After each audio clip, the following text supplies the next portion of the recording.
I'm going to talk to you, just give a very brief introduction to EDGE, which is a new green building standard operating in emerging economies, 150 different countries around the world. And my role with thinkstep is as the certifiers, certifying buildings in all of those countries. I only speak French and English, so it does make it a little bit challenging with all the different languages, but we're getting there. So EDGE is a fast, easy and affordable way to build and brand green. And companies are beginning and adopting EDGE to be more competitive and demonstrate leadership as with all other standards, similar standards. And what we're seeing now is that they're doing that specifically to attract investment, accessing reduced interest rate financing and mortgages, and also to simply make it simpler to specify resource efficiency and carbon-friendly investment. I think before, as this standard was developed by the World Bank, by the International Finance Corporation, which is part of the World Bank. And the reason they did that was they saw that it was quite challenging for design teams, project teams working in emerging economies to work out what was the best way to build and brand green, to build green, without getting huge numbers of consultants at an early stage and doing lots of detailed energy modeling. And I think because of the additional cost in building green, because of the additional cost in designing green, that often leads to people considering it at too late a stage in the project. I think that's hopefully some of you recognise that the earlier you start thinking about it, the greener you can make your building. And I think, driven by this increased demand that we're starting to see from investors, there's really also a key part of why EDGE was created was to focus on the numbers. What EDGE produces is it tells you at the end of the result, it tells you what percentage improvement on energy consumption, what percentage improvement on water efficiency, and so on. So it actually gives you actual numbers for that. But it also tells you what your return on investment will be, calculates the incremental cost. So it has a huge amount of data in the background to allow that to happen.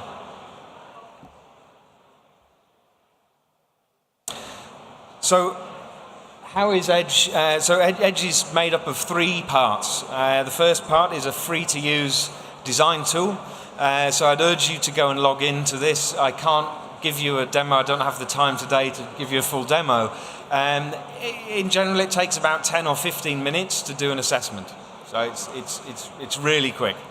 And in that time, you can estimate the energy efficiency, the water efficiency, and also the embodied impact of the materials that make up the building.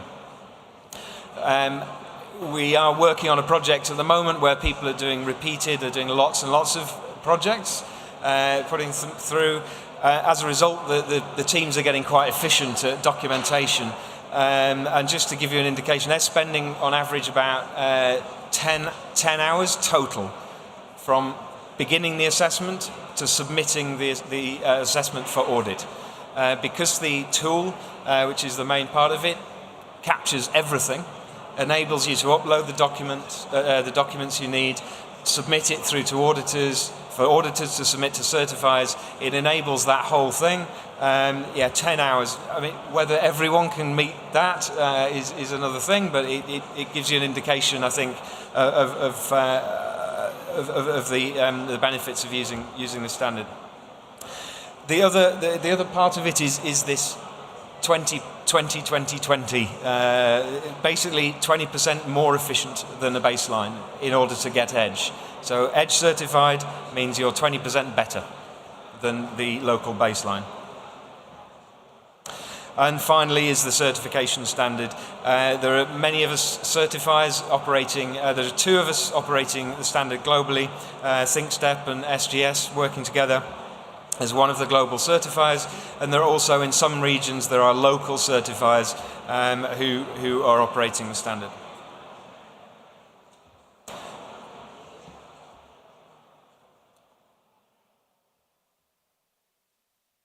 So one of the things, actually, I'll just mention briefly about the certificate itself.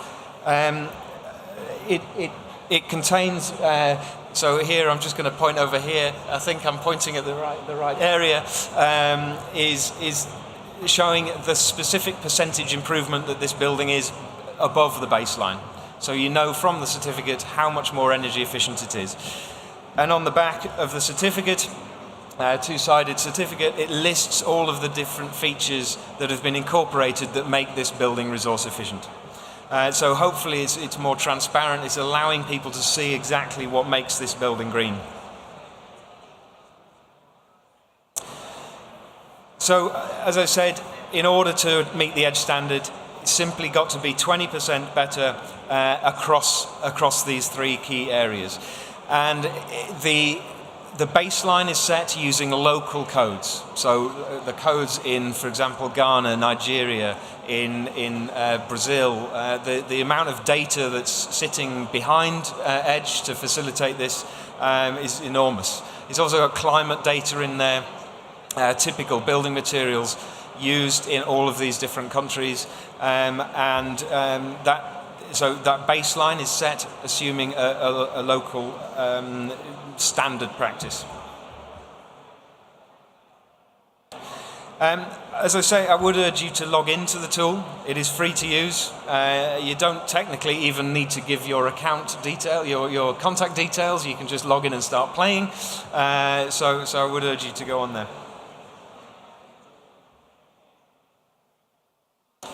And just highlight it. I think because this local the local databases that sit behind EDGE, one of the things that EDGE will be telling you, the end result of EDGE, is the return on investment. So as well as having the local climate data, the local building codes, it also has the city level utility prices in there. So it will calculate how long it'll take to pay off your additional investment. So just briefly showing you what EDGE looks like when you go in. The first thing you're doing is you're selecting from the top. You can see a number of tabs. There's different building standards for homes, for hotels, for offices, for retail, light industrial, warehouses. So you first select your building. You're then selecting the city that building is in and giving some basic information about the dimensions of that building. And from that, you have a base case built, sort of all within about 5 minutes. You have a baseline which tells you how much energy you'd use and usefully breaks it down into sections, showing you where you're using that energy, whether it's in heating or cooling or lighting.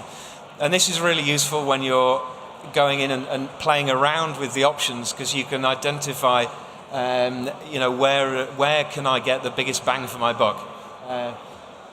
You simply aim for the measures here, which have a corresponding color to the largest blocks.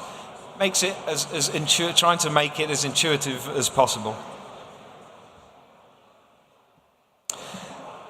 Once you've based calculated your baseline, then simply a matter of selecting the improvement measures that you want to include in your building, and from that, based on that calculation, based on the calculations in the background, it will tell you the efficiency improvement you've made. But importantly, and this is where it comes in, why investors are finding it particularly attractive, is because it calculates your incremental cost. Now, just as much as you would never use an estimator's handbook to price up a job, you would not use this to exactly calculate the incremental cost, but it gives you a really good idea in order to then start progressing. So it's a really good early stage design tool that you can use right at the beginning of the process, and then gradually you can improve the accuracy of those numbers through your own consultancy or through your own expertise. So now I want to just briefly take you through three projects. just that people have used Edge to date. So the first case study here is Lidl, and for those that don't speak Lithuanian, this is Lidl Lithuania, and they assessed their entire retail portfolio in Lithuania. So they started, I think, only in 2015, their stores, and they set out that they wanted all their stores to be environmentally friendly or sustainable stores. And so they built them, and they've been building. They've got now 35 stores and a warehouse in Lithuania, and they were all able to achieve the Edge standard, mainly because of this push that they'd had from the outset to be efficient, have efficient buildings. Some of the key things that they did, they're putting energy efficient lighting. They've got things like, they have. Sorry, just going, trying to scroll through. Some of the things that they're doing is one of the key things actually that I've seen in sometimes in very hot climates is this need to put massive windows into buildings to kind of make them look like Western high-rise buildings. A project in Mexico which couldn't achieve the Edge standard simply because of the window design. But by reducing the window to wall ratio, it's amazing how much impact that can have on the overall energy consumption. So a lot of these things are very simple. Are not rocket science by any stretch of the imagination. We all know how easy it is, I think, and I think Edge demystifies that for people that aren't yet fully aware of how to design green. Other things such as VRV cooling systems, variable speed drives, all help to reduce the energy consumption of the building.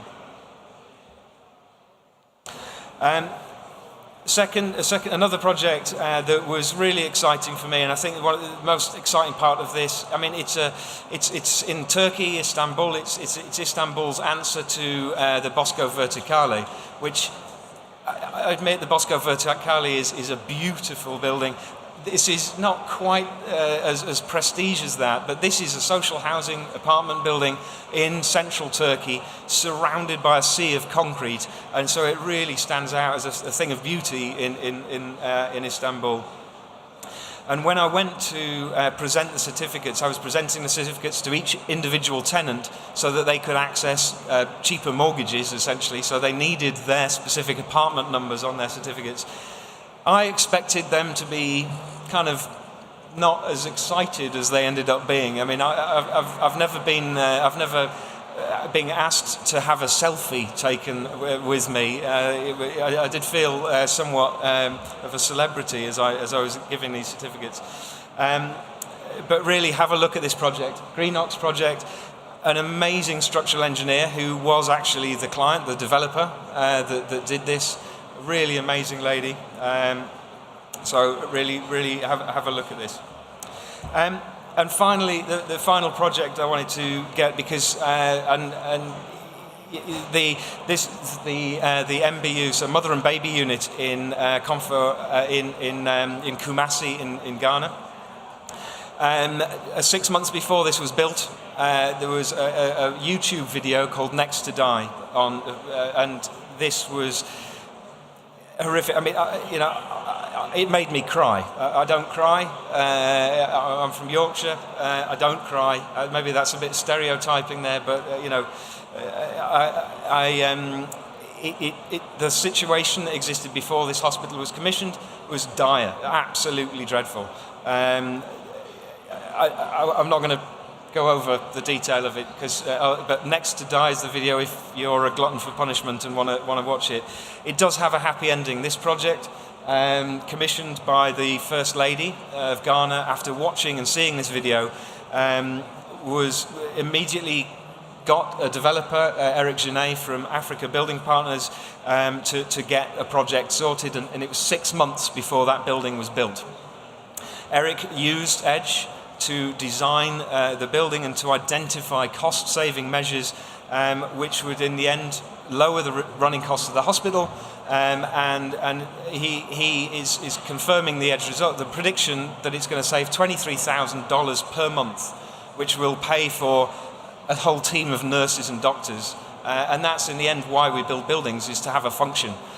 So we shouldn't be wasting money heating, cooling, where we don't need to, if we can just build better. The return on investment on this project was 4 months. So the additional investment was paid off within 4 months of the building going up.